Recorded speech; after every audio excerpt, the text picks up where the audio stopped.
Hello and welcome to another episode of Two Guys and a Chainsaw. I'm Todd. And I'm Craig. Well, this week, Craig's turn to pick the movie, and he chose 2020's Freaky.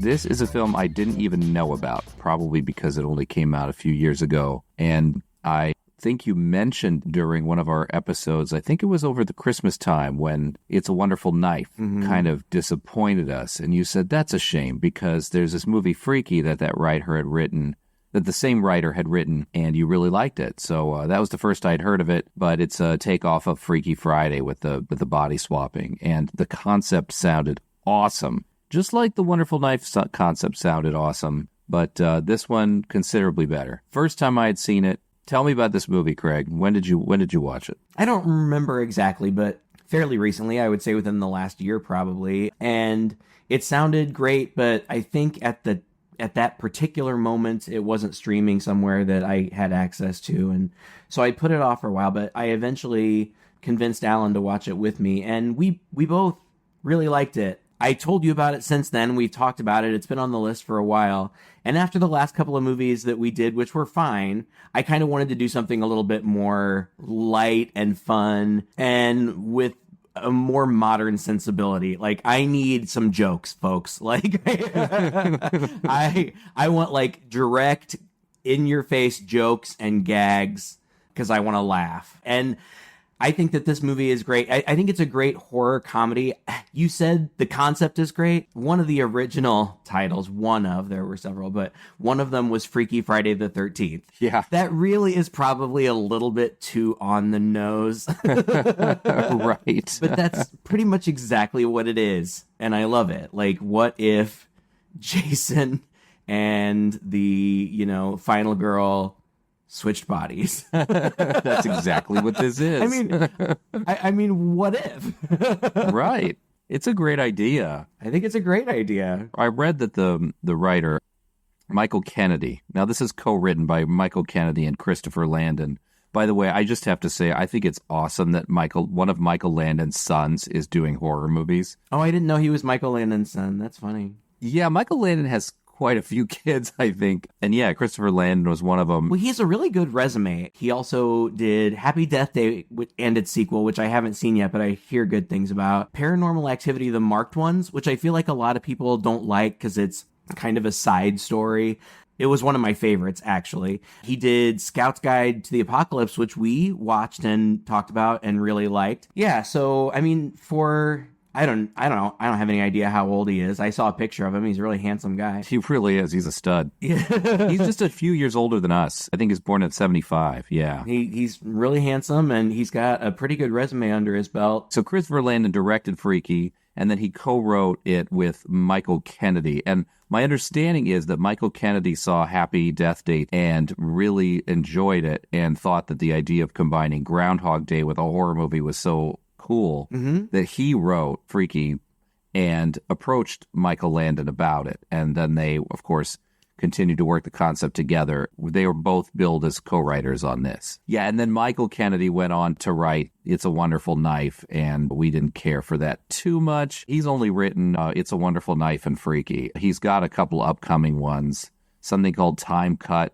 and another one called Heart Eyes, which are, I don't know. I don't know if those are horror. I have no idea what they are, but high concept, sometimes it works really well. Sometimes it's disappointing.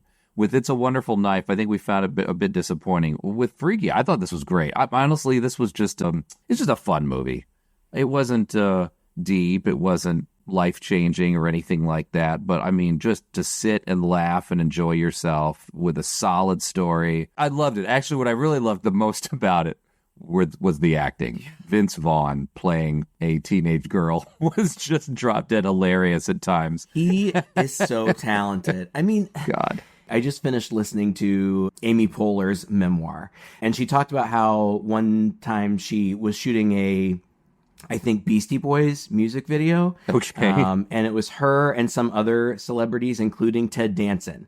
And I guess the Beastie Boys, were supposed to, burst through this window, and all of these celebrities, I don't know if they were playing themselves or playing roles, they were supposed to, act really scared. And they did. And Ted Danson turned to her and said, oh God, isn't acting embarrassing? And she talked about how that is kind of the essence of what acting is. Like, you have to be willing to embarrass yourself. Oh, right. And she said, good actors make it look easy, so everybody thinks it's easy, but it's not. I think that some people would look at this and just say, oh, Vince Vaughn's just acting silly and goofy. Anybody can do that. No, not anybody can. Right. Not anybody really can kind of take on the physicality and characteristics and mannerisms of not just a teenage girl, but a specific teenage girl who's also in the movie. Right.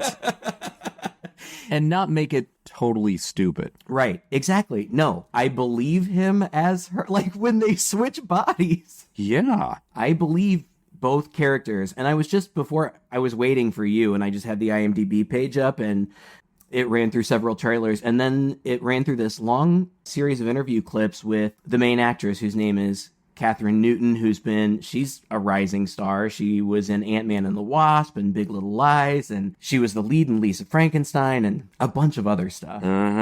She was doing this interview, and she said that she and Vince Vaughn just clicked, and they respected each other, and they wanted to develop these characters together because they were both playing both characters. And she just said that they had a great relationship. I don't know what to attribute it to. I suppose just to the fact that they are both very talented, or it's well directed, or it's well edited, or a combination of all of those things. But I thought the acting was great. And there are so many things that I like about the movie, but going along with acting, every character was endearing. Yes. It's cute. It is. I mean, it was obvious who the bad guys were, but all of the, like, Kathryn and her whole friend group, and her mom and her sister, and I called her Kathryn, that's the actor's name. Her character name is Millie. Then when Millie is in Vince Vaughn's body, she's super endearing in that body. It's wild. I really enjoyed it. I could go on and on and on.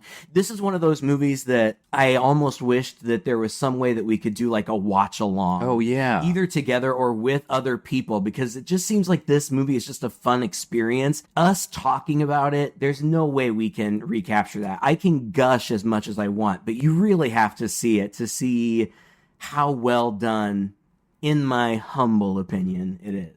I liken it a little bit to Cooties.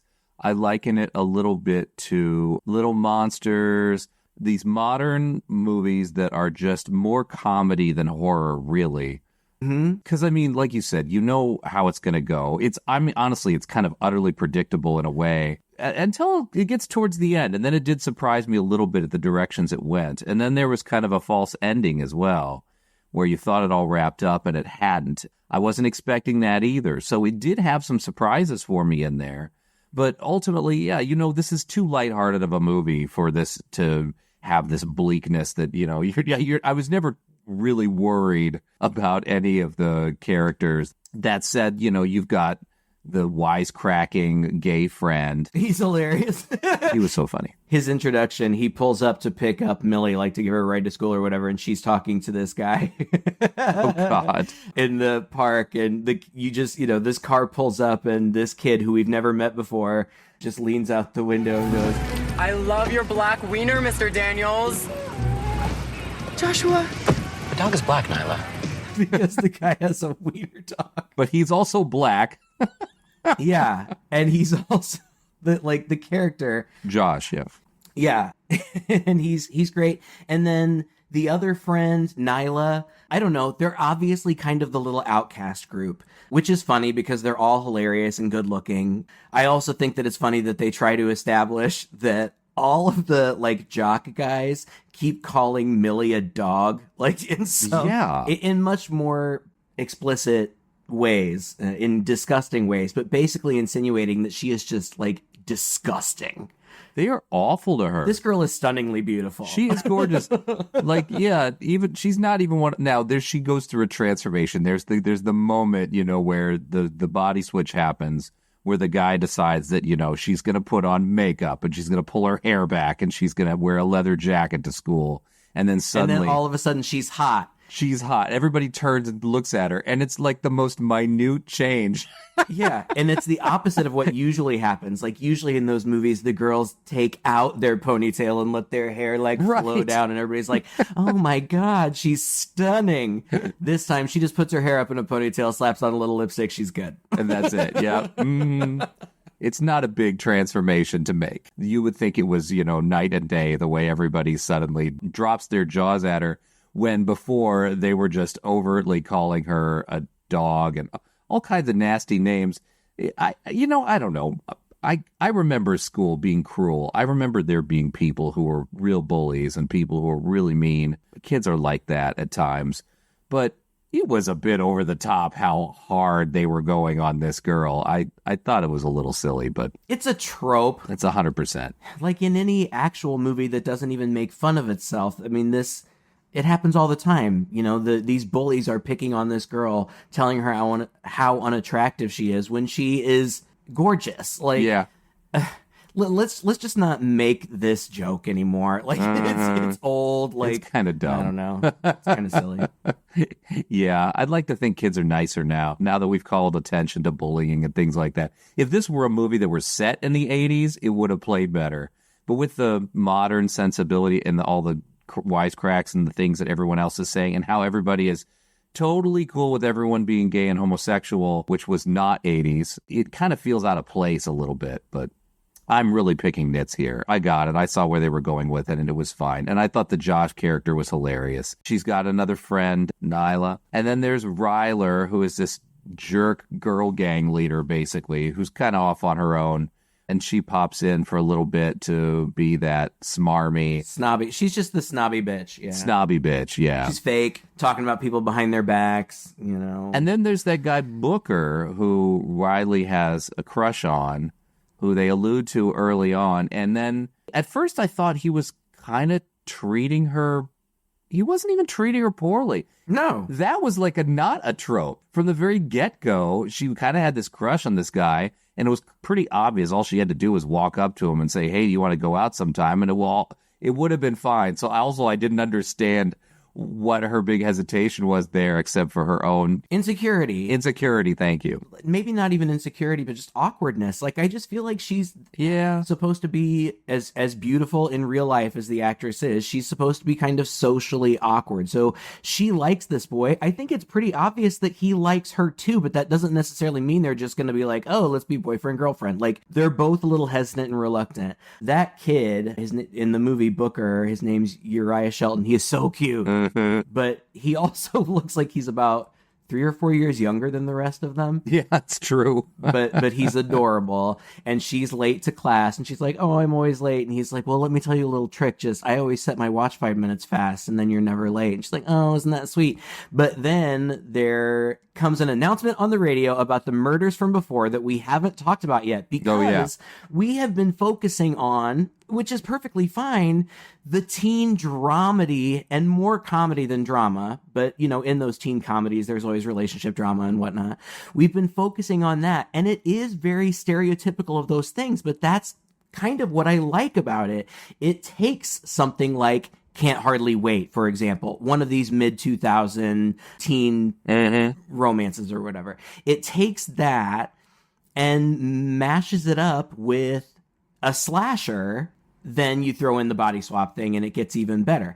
But the slasher component of it, to me, is very satisfying. It is. And I don't know that it had ever occurred to me, and I can't imagine that it should. Vince Vaughn should have been playing a masked killer all his career. He's enormous. He's a big guy. I did not realize how big he was until they plopped him in this movie and basically gave him a Jason character. He's like a Jason who talks, and not very much. Not very much, which I think was a really smart choice, because I think it would have been difficult for the actress. Yes. If he had talked more. If he'd been Freddy or something like that. Right. It starts out with a whole different group of kids. there's Isaac and Evan and Jenny and Sandra, and they're all over at this impossibly rich house. It is just your typical slasher cold open. Mm-hmm. You've got a group of beautiful teenagers sitting around a campfire telling stories, and this one happens to be about this guy called the Blissfield Butcher. And before we get all that on the screen, it pops up, boom, Wednesday the 11th. I'm like, yes. You know where this is going. So they start talking about the Blissfield Butcher, but they have different stories. Like, one's like, yeah, he's been killing teenagers since 1977. And the other girl's like, no, he killed a bunch of kids at homecoming in the 90s, but then he disappeared. And she's like, it's just a made-up story to warn teenagers about the dangers of underage debauchery. Ever since Scream, I feel like these type of slashers don't have much choice but to be self-aware. Unless they're gonna really throw you for a loop somewhere else, I feel like there's got to be a little bit of self-awareness. Oh, yeah. And there totally is here. And so 2 of them go off into the house and 2 of them stay behind to bang. And the 2 that go in the house, the boy is following the girl and he walks past. Apparently this girl's dad collects artifacts because there's artifacts everywhere. He's a regular Indiana Jones. It's like walking through the British Museum, this guy's house. Yeah. And it's so funny the way this friend, I don't even know why he's wandering around in there. Like he just goes in. He's not looking for anything in particular. He's just going in because the girl was going to the bathroom. And before you know it, he's like wandering through the living room for no good reason, going down to the wine cellar. He walks past a wall full of tribal masks, and there's one missing. One's missing, yeah. And we just saw him walk past the doorway, but kind of in the foreground, there's this glass case with a dagger in it. Maybe he even takes it out of a box or something. I don't remember. But it's like this glass case with a dagger in it, and the handle of the dagger is bone, and the top is shaped like a skull, and like he doesn't see it, but its eyes glow red. Oh boy. It's very exciting. It is. But then the killer comes in, right? Well, he picks up a bottle of wine, and it's very expensive. The kid, yeah. The kid does, yeah. He's down in the basement, and then he kind of hears a noise, and he turns around. It's this whole deal. And eventually the killer comes from behind, grabs that bottle from him, shoves it down his throat. It was gross. And breaks it in his neck. That was something. And I thought that was unique. I'd never seen this one before. And then I read in the trivia, no, this is like the 3rd time this has happened in a movie. And we've seen them. Yeah. We have. I totally forgot. Anyway, so he's wearing he's wearing that tribal mask. And then he breaks in on Sandra, and smashes her head in the toilet till she's dead. Very, very violently. Like, it's very violent. We have to fly by it as a plot point because it's not really all that important. It's just establishing, but it's very violent and graphic. Like, you see her head get crushed and the blood is flying out. Yeah. It's gross. And these first couple of kills and the next that are coming in a good 3 to 4 minutes told me, oh, like, yeah, oh, good. This movie's not going to pull any punches. Right. And I liked that. And then it doesn't ever really, like, there's all this carnage in the beginning, and then there's more later, but it's a little bit more spread out. I was happy that we were going to get this kind of thing. But yeah, and then he finds the other 2, bang, and like it's a funny scene where she finishes and he doesn't, and she just walks away, and he's like, come on, I only need a couple more minutes, and she's like, no, women have to be unsatisfied all the time. There's lots of that kind of commentary, yes, in all of these movies. Lots of feminist commentary, lots of queer representation and queer commentary, which doesn't bother me in the slightest. I find it smart and funny. Sometimes I'm like, okay, I get it. But it doesn't bother me. I know that there are some people that they'll blow their lids, like, oh, it's woke. Keep the politics out of my movies. Like, come on. Okay. Whatever. Anyway, they get killed. The killer, Vince Vaughn, in a mask that looks like it's a tribal mask, but it just looks like an oversized hockey mask. Yeah. It looks like Jason, basically. He is standing behind the guy. He breaks a tennis racket in half and then stabs him in both sides of the head. That was so goofy. It was so... I loved it. It's funny. No, I like it. This isn't a knock on it at all. But And like you said, it's all very graphic. And I liked that. Just like you had just said, another movie that's a lot like this is Final Girls, right? Another high concept kind of movie like that. And I always felt it. Look, I can't say anything bad about Final Girls. It's one of my favorite movies of all time, actually, horror or not. I cry every time I see it. It's very emotional. I love the concept. I love it. All the characters in it, but it loses a little something by kind of holding tight to its PG-13 rating. They purposely just kind of like, there's no flash of the boob. They kept the blood very minimal. Right. And when you're doing a movie about slasher movies, you gotta kind of, even if it's a comedy, like I kind of appreciate that they go whole hog and make it like a real slasher movie. Right. So, no, this was good. And again, also the kills are very creative, which is another hallmark of slasher movies, you know? So, I've never seen a guy get stabbed with two ends of a tennis racket for no good reason. But then, of course, it looks like a tennis racket's gone through his head. It's kind of silly, funny. And then the killer busts through the French doors as Jenny's trying to escape. And he gets her with a Michael Myers-style wall stab, where she stabs her up on the wall, and she's kind of hanging by that. And literally even does the little head tilt. Yep. Just like in Halloween. So it's throwing back to this stuff, too. Yeah, there are so many throwbacks. We couldn't possibly hit them all, and I probably missed a lot. But the character names, I mean, some of them, are just mentioned briefly, or you catch a brief glimpse of them on the back of a Letterman's jacket or something, but all of the characters are named after somebody connected to something in some movie. Just tons of little Easter eggs for big horror fans, and they're fun. But yeah, so there's that whole thing. And the last thing we see in that cold open is that when the parents find her and they come in and they scream, it pans to where the knife was and it's gone. So we know he has the knife. And then everything that we talked about before happens. Yes. All these kids doing high school stuff. I feel like one of the only people we didn't mention, we talked about her friend, her cute friend Booker in shop, but we didn't talk about the fact that her shop teacher is this total ass. Like, he's just... What a dick. Mean.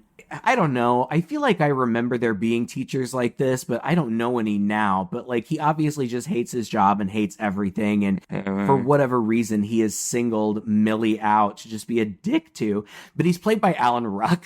Yes. It's so great to see him again. I mean, to be fair, this guy's been working nonstop, but I don't know. I just never see him that often. I think he's just permanently ingrained in my head as Ferris Bueller's friend Cameron. Yeah. But he's actually been in so many movies I love. Oh, tons. And television, yeah. But he's a total dick to her. Next up is... Millie Kessler. Time to present your doghouse. My presentation isn't scheduled till next week. This isn't debate class. But you said the 16th? It's not ready yet. Once again, Miss Kessler is holding up the class, and once again, Miss Kessler is unprepared. Dang. Something to add, Booker? Can I just do it the 16th? Can I just do it? Speak up. Oh. Crocodile tear doesn't excuse your poor planning, Miss Kessler. I guess what they're trying to set up is that she's kind of an outcast. She does have these friends. We mentioned her gay friend. We didn't say much about her other friend, Nyla. Her other friend, Nyla, is played by Celeste O'Connor, who has been in both of the new Ghostbusters movies, which I haven't seen. And she was also in Madam Web, which I feel bad for everybody involved in that because it was just critically panned and they will never do anything with that again. They were obviously setting it up. She was one of the main girls, it was Dakota Johnson was Madam Web, and she didn't assemble, it was thrown upon her, but this group of girls who were then going to be this group of Spider Women or whatever. And you could tell that they were setting it up for a franchise, and it bombed. And Alan and I recently watched it because I was curious. I was like, it can't be as bad as people say it is. It just can't be. It is. It is terrible. Really? It is terrible. Yeah. God. You should watch it for sure. because it is so bad. Like to laugh at. Yes, I just kept looking at Alan like he was sitting next to me on the couch. I just kept turning and looking at him like, is this really happening? Everything about it is terrible. And it's all the writing. The writing is awful. And so the actors have nothing better to do than just be like, I guess I'll say these lines. Really? Wow. There's my mini review of Madam Web. Wow. You got a little bonus for this episode, guys. But they're a cute little misfit group. She also has a little bit of a problem at home. I thought this was a little contrived and silly. Like, her mom drinks a bottle of Chardonnay a night. Who cares? I know. Big deal. She's fine. Yeah. But apparently it's an issue, and her sister is kind of a gruff cop. Okay, so they have tension at home. She's also the mascot for her high school team, the Beavers. But the high school football players tell her she's the only beaver that they'd never touch. Okay, you knew that was coming. She gets left alone. Her mom was supposed to pick her up, but she had her bottle of Chardonnay and she forgot. So she's alone at the football stadium, and the butcher shows up, and she's like, please don't be the butcher. And then he starts, like, you know, coming at her, and she runs away, and there's a great chase, but they end up, like, on the 50-yard line on the football field. Yes. I thought this scene This was great. was really cool. It was awesome. He tackles her on the field. He's got her down there. He's above her, kind of straddling her. He raises the knife, and just sort of everything happens at once. You know, it's basically the fulfillment of a prophecy. It's like Friday the 13th, and he's got the ceremonial dagger, and it's a full moon, and like the clouds billow over the moon, and suddenly we just get this whole vision, like the camera shoots upward, and instead of the football field, suddenly it is a sacrificial temple. It's like they're on the top of some... Was this supposed to be Incan or Aztec or something like that? Who knows? Something like that. Probably. And, he stabs into her shoulder, actually, because he doesn't get her quite where he wants to, I suppose, because she's fighting him. And then it, comes right back to that. But suddenly, like, something's not quite right, and her sister shows up. Was it the other cops, or was it actually her sister that time? I can't remember who. I don't remember. Somebody shows up I don't remember. and is like, freeze, and like he gets away, and she's nursing her shoulder. And then I got the impression that the magic didn't fully happen until the clock changed over to midnight. Yeah, that's a little confusing because I don't think that it does, but something does seem... She seems a little off, and when the butcher runs away, he runs kind of funny. Like, Yeah. kind of high knees. But they couldn't... So... You couldn't make the change in a movie like you couldn't make the change happen like right that moment, because it would just be, I don't know what you would do with it in that scene, you know? You have to have the next sequence. You do. You have to have them waking up the next morning. Of course, because that's how these movies always go. Don't you remember when these body swapping movies were like a brief thing in the 80s? Oh, yeah. It was just like Fred Savage and what's it, Judge Reinhold, was it? And vice versa. Yeah. There was Freaky Friday. That was a little earlier. Big is kind of like that, but not really. Yeah. Kirk Cameron and Dudley Moore in Like God. Father, Like Son. Yes. That's a terrible movie. Oh, I used to like it when I was a kid, and I went back and watched it within the last year. It's awful. I don't know. I wouldn't watch anything with Kirk Cameron in it nowadays. That guy's me either. off his rocker. What a dick. And I guess he was a dick back in Growing Pains, honestly. But He was. anyway, yeah, like that's always, there's got to be this moment where they wake up in the morning, they're confused, and then they look in the mirror and they scream. All these things happen. They're in the wrong place. And of course, he, in her body, wakes up in this girl's room, and the mom has come in, and she's confused. That was hilarious. And then she, in his body, wakes up in this abandoned... Cracked in. It turns out to be the old mill, I guess, right? Like shades of The Burning or something like that. But anyway, yeah, he's like in an old mill, and she looks around, and it's just stereotypical. A little Texas chainsaw, but without all the bones. It's like he's got a mannequin here that he's been driving pins through, and he's got a little... I was amused by that. I was amused by it, but it's right out in the open. And Yeah, if there are murders, like serial murders happening, like that This would have not been found. difficult to find. Right. But it was amusing nonetheless. It was pretty funny. I love this because right from the beginning, I mean, I can't say enough how impressed I am with Vince Vaughn in this movie. Oh, yeah. I like Vince Vaughn. I've seen him in other things. He's good. He's a funny guy. And I really think that he's a very, very talented actor. It's not like I'm like a Vince Vaughn stan, like I think he's fine, but I think he's so good in this. When he wakes up, he has this great monologue where he says to some homeless crackhead who's looking for drugs, like literally looking for crack. Yeah, right. May I ask you a question? What? Yeah, just, I'm just curious. What do I look like? Like when you're seeing me right now? Do I look like a, do I look like a girl? Girl. Yeah. Like 5'5", very petite, blonde. You're fucking lying, man. You got drugs? You're high right now. Oh, no. I don't have the drugs. Come on, man. Give me some of those. That's good stuff. Please don't. I want to feel Please like a don't. teenage girl. I want to feel like a girl. Come on. Come on. Come back. I'll suck your dick. And That's God. And then as he runs away, as I knew when we got to this point that it was going to be difficult for me.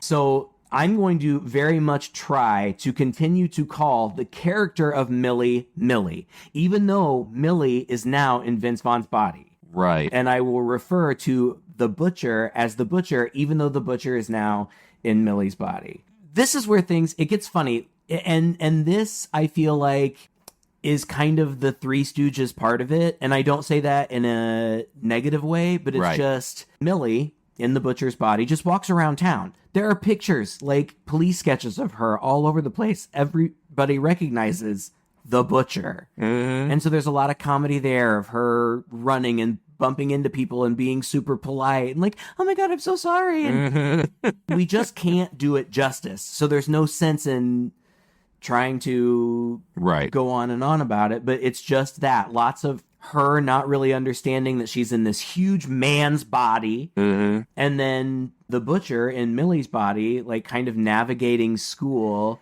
And the actress does a great job.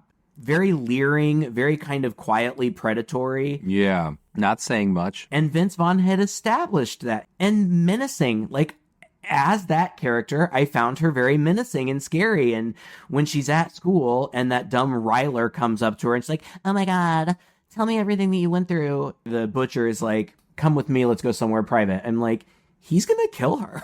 Yeah. And in Millie's body, he does kill multiple people. Yes, he does. I love this bit where he takes her into the women's locker room and she's sitting down. Ryler wants the gossip and Millie's really not saying much, but she's kind of pacing and almost like, I'm sorry, it's not Millie. It's the killer in Millie's body. I know kind it's hard. Oh God, yeah. We'll get it. Anyway, she is pacing and kind of trying to figure out what they're going to say and what they're going to do and sorting things out, and then sits down, and I thought it was going to go. It was just interesting. She goes, finally, this girl gets impatient. Says, Honestly, Millie, I'm missing AP Bio. I didn't come here to clam jam with you. Which was a funny line. That was a really funny line. Yeah, I know. Clam jam. I'm putting that in my repertoire. Like, oh, that's a real clam jam going on over there. I don't know when I'm going to use it. I just want to use it. All of the appropriate moments. It's good. It is a good one. I don't know when I'm going to use it. I'm praying for the opportunity because it's hilarious. But yeah, you think there for a minute that maybe him and her body is going to go a little further. And Riley's kind of getting that impression with the looks she's giving her. But anyway, they go into the other room, and I don't know what this is. There must be some kind of machine that athletes use to make things super cold. A cryo something. I'm sure there is, but it's not like a liquid nitrogen tank. Yeah, I know. This was about as confusing to me as the waterbed in the workout room in Pieces. I'm like, why is this here? I'm not sure what, but clearly it's just to serve the purpose of this film. And she kind of pushes her in there and shuts the door and sets it on and walks away. And who is it who discovers her eventually? I think it's Millie in the killer's body. In the killer's body, yeah. Opens the door, it tips out and shatters. Millie comes to the school, I guess because she doesn't know where else to go. I think she wants to enlist the help of her friends, but she realized that she stinks first. There's just so much great physical comedy of her, like, she's taking crouching a shower around places. Yeah, but before that, she's like crouching around like outside the school, and she like tries to sneak like through some small trees. She's like, oh my God, I'm a giant. Like the branches are all hitting her in the face. Yes. Like it's just funny. I can only imagine being an average size but petite young woman and then being in the body of this behemoth. Like, it was definitely something to think about. Yeah. It would be insane. And she learns, and that's kind of an interesting part about the movie. Like it makes her feel empowered. Like I feel like that's something the movie is trying to do. Like it helps her find her inner strength or something. Well, she literally says this later, it shouldn't have been so on the nose, but whatever. Meanwhile, on the other end of the spectrum, the killer is just lamenting the fact that his body sucks. Like it's not like it gives him more empathy for his victims or anything. He just hates that his body is so weak. It's so funny. It's like if Jason were just sort of neutered and now suddenly he's like a normal human who feels pain and can't just throw people up against the wall anymore. And it's a really interesting dynamic for both of them to be able to play as actors. And I think especially her to play a character that for legitimate reasons, has so much confidence in his strength. In her body, he initially approaches all of those scenarios with that confidence, and he's kind of genuinely surprised when he's easily overtaken because he's in the body of a small woman. And this movie didn't need to take such care, and it did. And that's really... It just elevates it, to be honest. It's pretty good. Such great performances. Such great performances. But my favorite part, he comes in, he takes a shower, he finds the body, but then he does eventually find his friends. Obviously, they're terrified of him, and this excellent chase ensues where he's chasing them, but being like, guys, come on, I'm not trying to hurt you. Like, stop. I'm your friend. And they're just running away. I swear to God, I'm not going to hurt you. And they're running and they're fighting. And eventually they get into the kitchen and they're fighting, like they're standing off. And this is when Millie, pushes one of her friends away, Nyla, and Nyla like goes flying into a wall. And I think that she maybe pushes Josh too or something, but she realizes her strength and says, oh my God, I'm so strong. But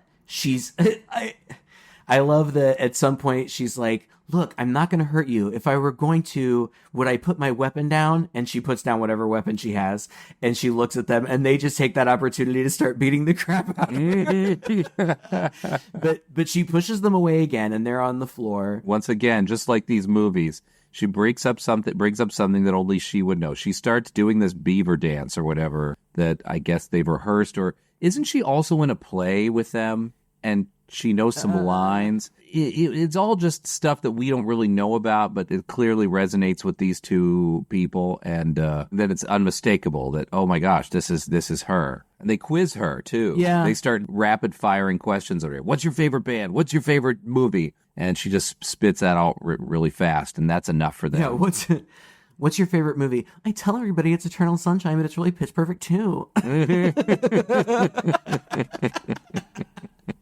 It's cute, and like it's rapid fire. They are shooting things at her that only she would know, and she's got it, like because she is her. And then they just believe her, and they're like, "Oh my God, this is so crazy!" But they're concerned about the fact. She especially is concerned about the fact. Do they know yet?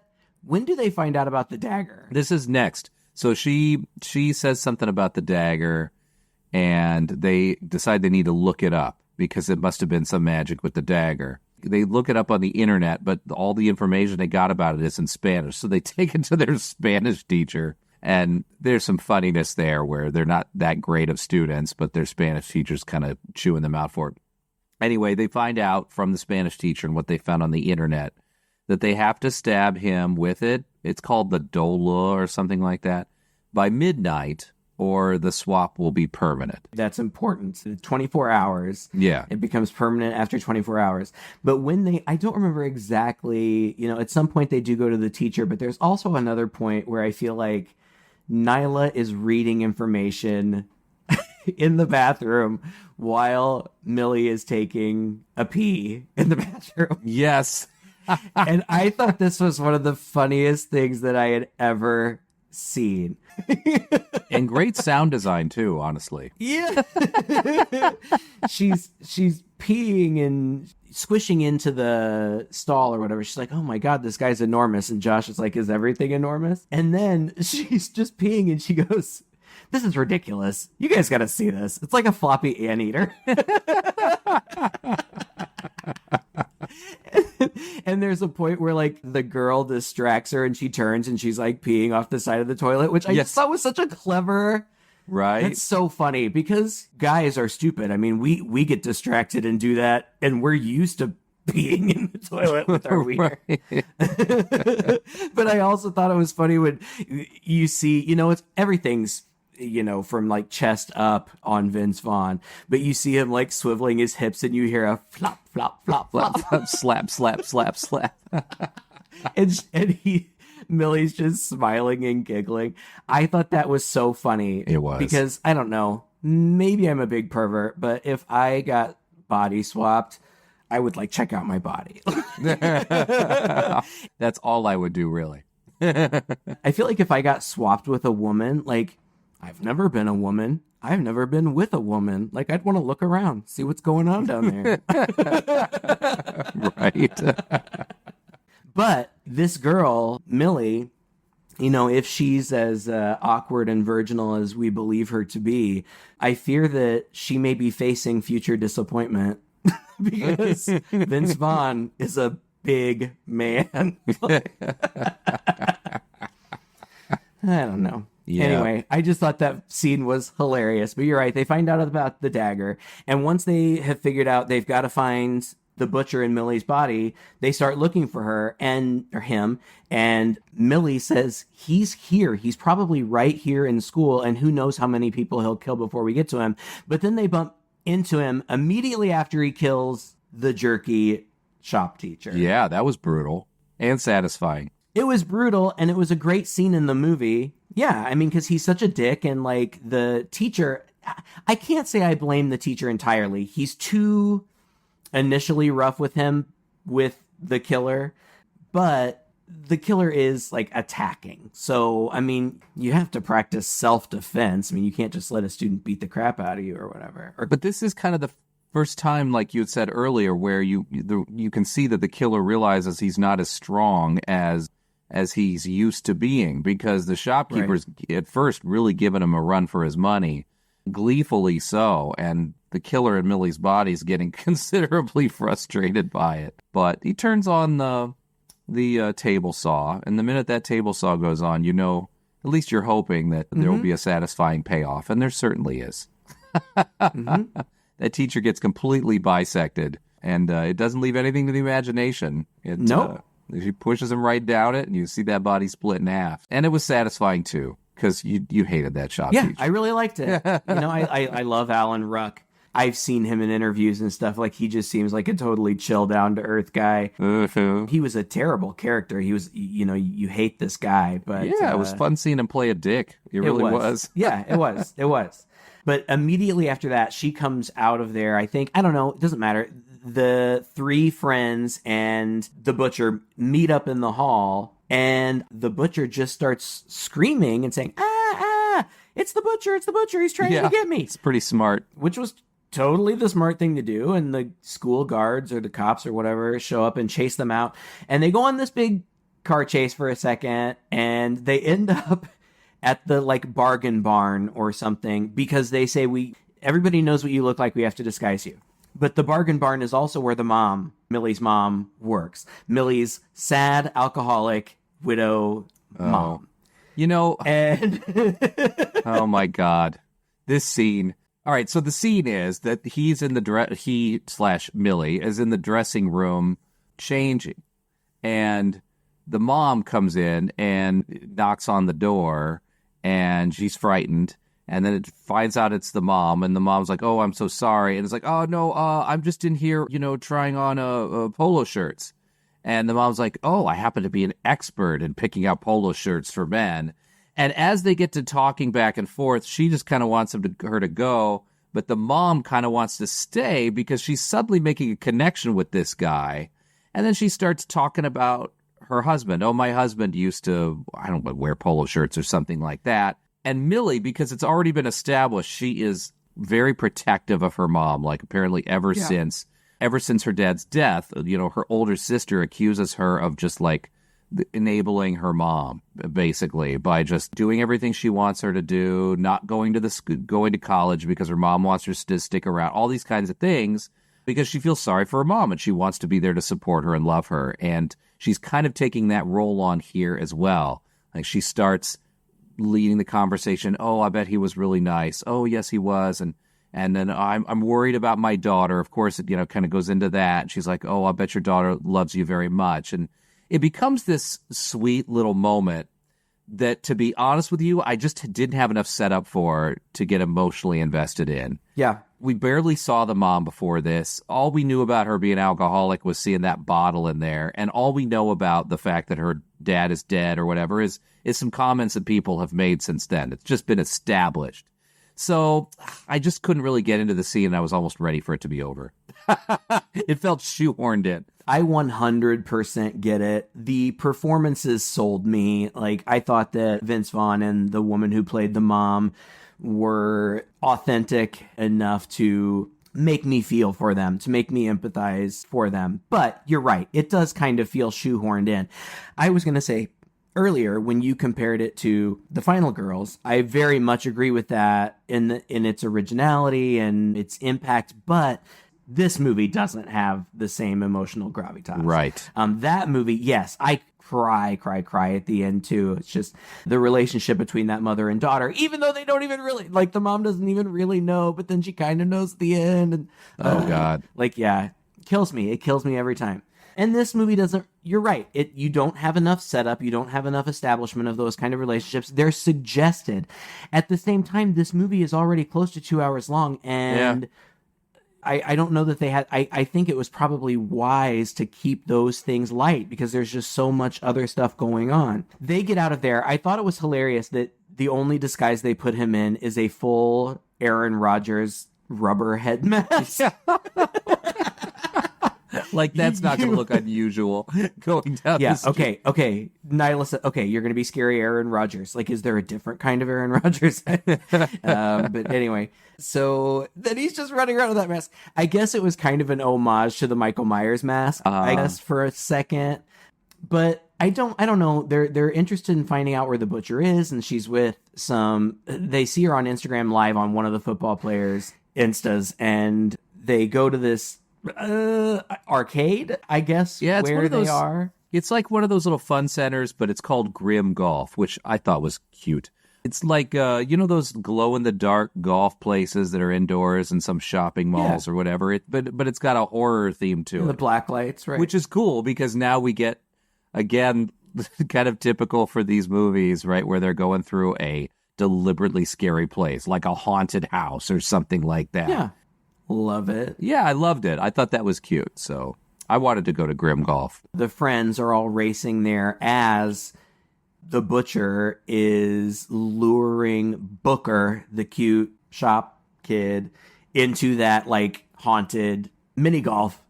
And the butcher is planning to kill that kid, but they arrive in time and they save him. But again, because there's always confusion, because Millie looks like a big, tall killer, there's always confusion. So in the confusion, Booker gets knocked out too.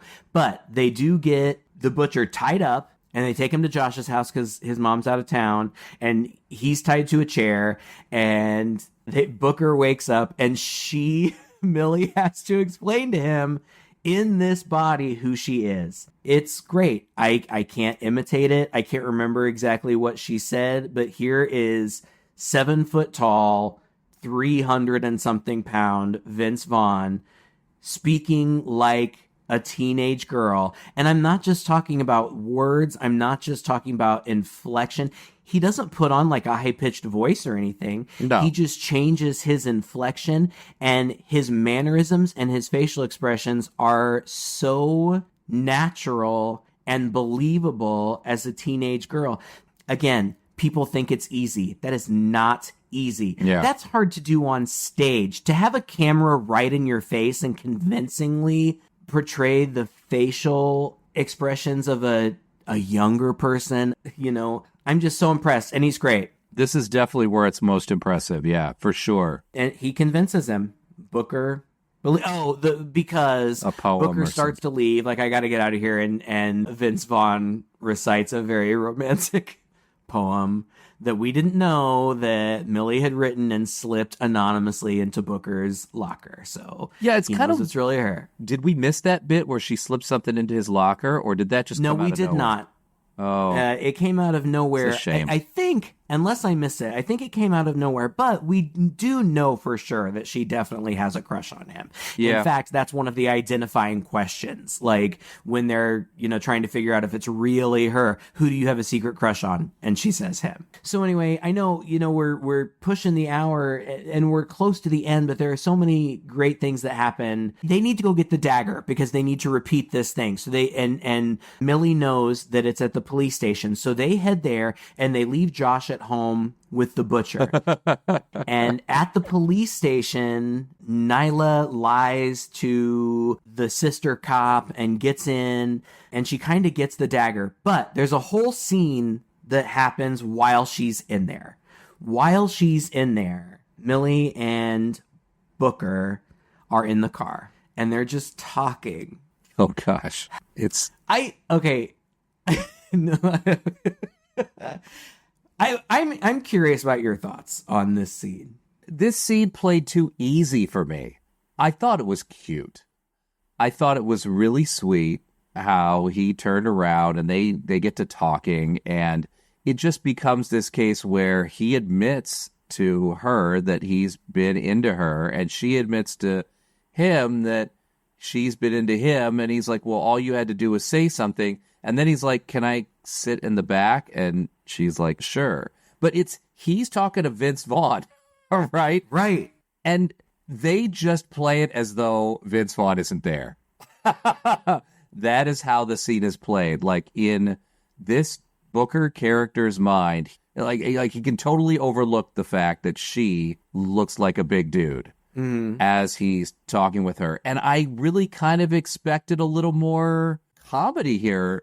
Honestly, like, I don't know. It didn't feel real to me, you know? And I mean, I just felt like there was going to be a little more comedy where they're having this sweet moment, but at some point he's going to be a little weirded out, or something silly's going to happen, you know, to kind of bring him to reality. Like, all right, well, maybe when you're back in your real body, we'll continue this a little further. She's actually the one that says that, you know. Yeah. They kiss briefly. They do kiss.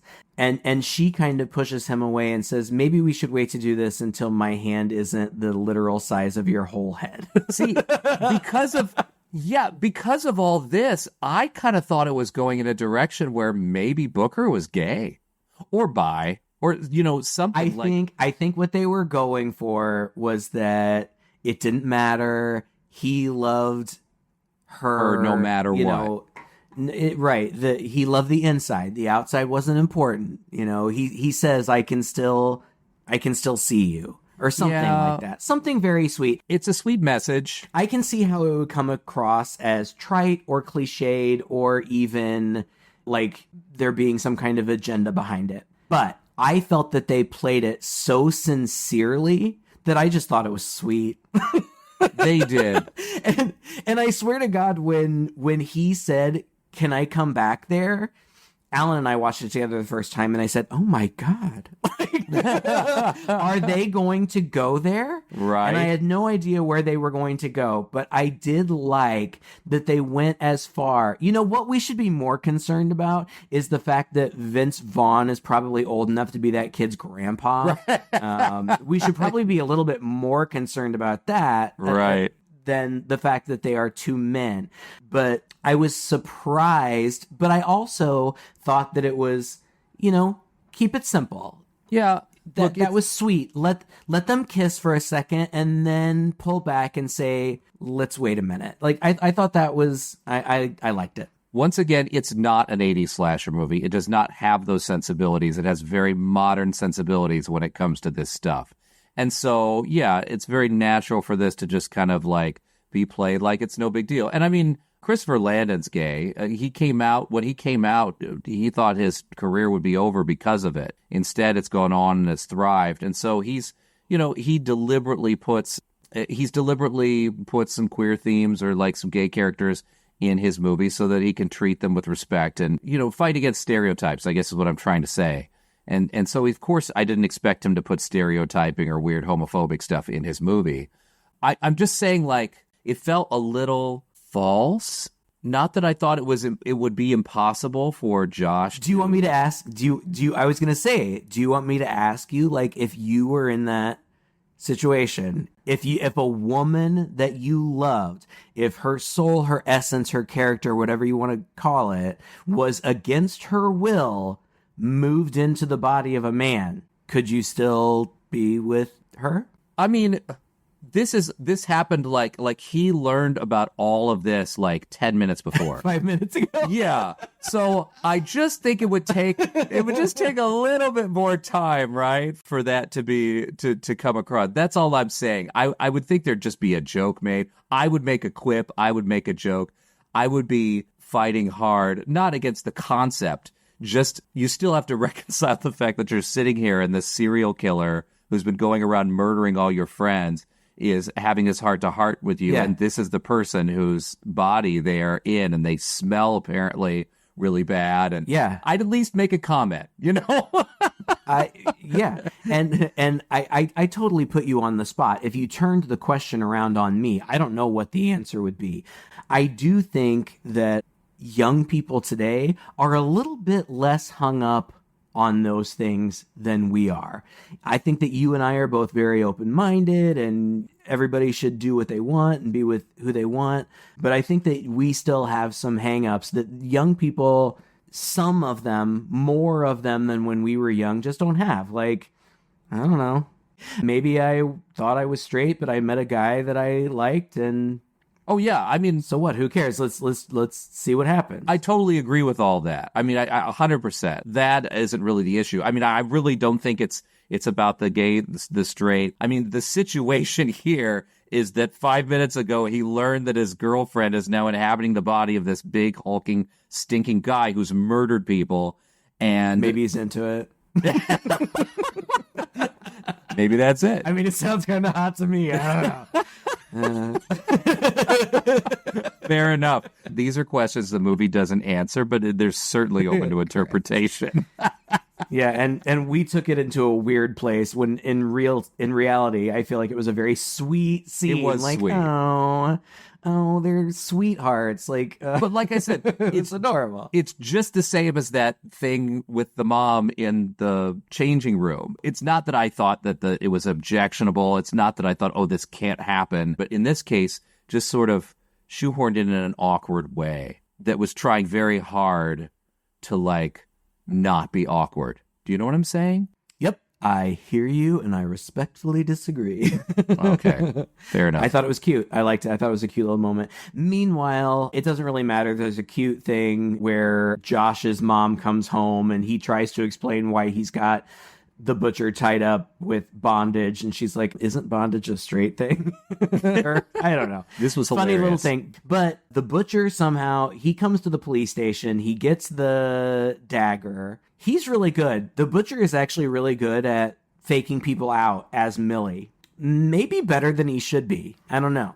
But he's good at it. He gets the dagger, and I don't really remember exactly what's going on here. Was he just going to the forbidden high school dance just to kill people for fun? Yeah, I wasn't sure about that either. But he's the one who suggested the location for the dance. Yeah. Because the kids, like, the dance got canceled, right? So the kids were planning their own dance. And she, as Millie, happened to be there and said to someone, hey, why don't you do it at the old mill? And one of the kids was like, oh, my God, that's the perfect place. And so as kids in this world of these movies do, within 12 hours, they had a full-blown party set up at this location with lights strung everywhere and music and food and the whole 9 yards. So yeah, I think he had suggested they all go to the mill so that they would be in a convenient spot for him to go in. Well, it's convenient for the plot too, because it's Act 3. Like Act 3 is when you need to bring everybody together, and it's a bloodbath in the finale. And it's great. You bring all these young people together at this abandoned place, and it's all decorated and everything. And the butcher is in there totally incognito because nobody knows who he is because he's in Millie's body. And Millie has to put the Aaron Rodgers mask back on because everybody does know what he looks like. And great stuff happens in here. The butcher in Millie's body kills a bunch of rapists. Oh, that was great. Oh. I just hate that those scenes have to exist. Like, I'm glad that they do. Like, let's turn the tables on these predators, but yeah, they still just make me wildly uncomfortable. She kills all those guys. She does, brutally. Yeah. What do I have in my notes? I said weird takeout with alarm. I have no idea what I meant by that. I don't know either. What alarm goes off? Another kind of odd trope is that Josh kind of gets led away by a seemingly kind of predatory, closeted gay football player. Millie and the butcher end up face to face, and she's a better fighter, but he's, well, stronger. It kind of comes down to them playing to their strengths or whatever. And they fight, and I don't remember, like, they're up and down. It's a great fight scene. And then her two friends show up and they're helping out. And they end up somehow getting the butcher in Millie's body down on the ground. Uh-huh. But then the alarm. This was so dumb. I'm sorry. This was so dumb. She raises her arm to stab this guy like she's supposed to by midnight. The alarm goes off on her watch and she stops and lowers her arms like, oh shit, it's already midnight. Like, just do it anyway. Sure. Like, what? Give it a shot. Who says it has to be like the stroke of midnight? You don't know any of this. You don't even know if this is real. So, like, just do it. The fact that she suddenly looks at her watch and sees that and is like, oh, we missed it. I guess there's nothing else left to do. I was like, come on, just stab her anyway. See what happens. What else are you going to do? But no, they kind of sit and that just feels like a kind of a written twist where then she suddenly remembers that comment from earlier. Oh, I set my alarm 5 minutes earlier. Yeah, at some point we did skip that. Booker puts his watch on Millie, and she has the flashback. He says, I always set my watch 5 minutes fast. They're not behind. And I guess Millie stabs the butcher in the shoulder again. Uh-huh. And this is like right at midnight. And so I guess because it's right at midnight, this time they can switch immediately. Yeah, right. But they switch immediately, and Millie now apparently back in her own body. Now, the first time I saw this, I was very skeptical. I was like, wait, is it midnight yet? Have they really switched? Right. Because they continue the movie. Her friends ask Millie, they say, who's your favorite athlete? And she says, nobody, I hate sports. And so then they believe her. I was like, I feel like that's something that the butcher maybe could have come up with. You were really thinking hard through this. Well, I thought maybe they hadn't changed or they hadn't changed yet, because then the cops show up and they shoot the butcher in Vince Vaughn's body again, dead, you presume. And then there's the great ending where, like, everybody's great and the mom and the sister come and, like, hug Millie, and then she's sitting in the back of the ambulance with Booker and they kiss and it's so cute and, like, great, the movie's over. But it's not, because then you cut to the ambulance where the butcher is not dead, but he tricks the paramedics into thinking he is because he takes the heart monitor off of his finger. Then we're back at Millie's house, and she's like in bed with her mom, and the sister says goodnight, but then Millie gets up to go to bed, and she sees that the door's open, and she's kind of walking around, and then the butcher's right behind her, and then I don't remember all the details of it. But they fight, and eventually he says something like, something I learned from you. What did the butcher learn from her? Do you remember? Oh. Anyway, it doesn't matter. She says, I learned something from you too. He throws her on the ground. She says, I learned something from you too. And she kicks him in the nuts. And she's like, balls suck. She got hit in the nuts earlier. Yeah. And then the mom and the sister both show up and they both fight them. And this reminded me of that scene at the end of the most recent Halloween trilogy, the first one that we reviewed, where like the grandmother and the mother and the daughter are all fighting the bad guy. Right, yeah. They all fight and they all put up a good fight and they're all getting beat up. But eventually Millie impales him. Yeah. And then there's a fun credit scene that's like comic book style, and then the end. My final verdict is I really like this movie. I watched it that one time with Alan. He liked it too. Not a huge horror fan, but he enjoyed it. And then going to watch it again, I thought, oh, I've already seen it. It probably won't be as funny, but it had major rewatch value. Like, I was still so amused. I was still so impressed. This is one that I highly, highly recommend. I was just looking at it thinking everything's good. The acting is good. It looks great cinematically. It's paced well. The characters are all, you're invested in all of the good ones and you know who the bad guys are. And I can't really think of much to criticize about it. I think it's really clever. I think the writing is clever, funny, quippy jokes, funny scenario setup. It's not brilliant. Like, I don't think that it deserves crazy awards or accolades or anything, but just as a fun movie, I had a blast. It's a popcorn movie. It's just, you can even turn your brain off. You kind of know where it's going to go. You kind of see the end result, and it's more or less the same. It's got a couple little surprises in there, but more than anything, it's just about watching some great actors do great acting, and quite a romp. It doesn't take itself very seriously.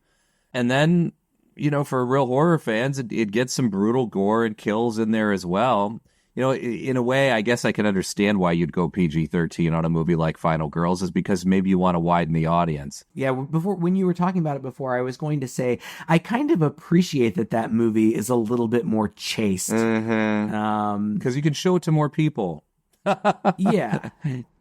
And I think about this, and I'm watching it, I'm thinking, oh, so-and-so might like this, but then I'm like, it's going to be too gory for them. And so then, right, sure. Then that kind of X's that out. So, but not for me. It worked for me too, and I think it would work for a lot of horror fans. And it's just fun. It's just a fun, not so serious comedy, much like the source material is kind of based on, those Freaky Friday movies. Just kind of fun, mindless, silly entertainment, and I enjoyed it. Me too. Well, thank you so much for listening to this episode. If you enjoyed it, please share it with a friend. You can find us online by Googling Two Guys and a Chainsaw Podcast on our Patreon, patreon.com/Chainsaw Podcast. Join the crew, get behind the scenes with all the fun stuff and conversations that we have with our diehard fans back there. We put some mini-sodes up. Craig is writing these things called, what do you call them? Real-time reviews.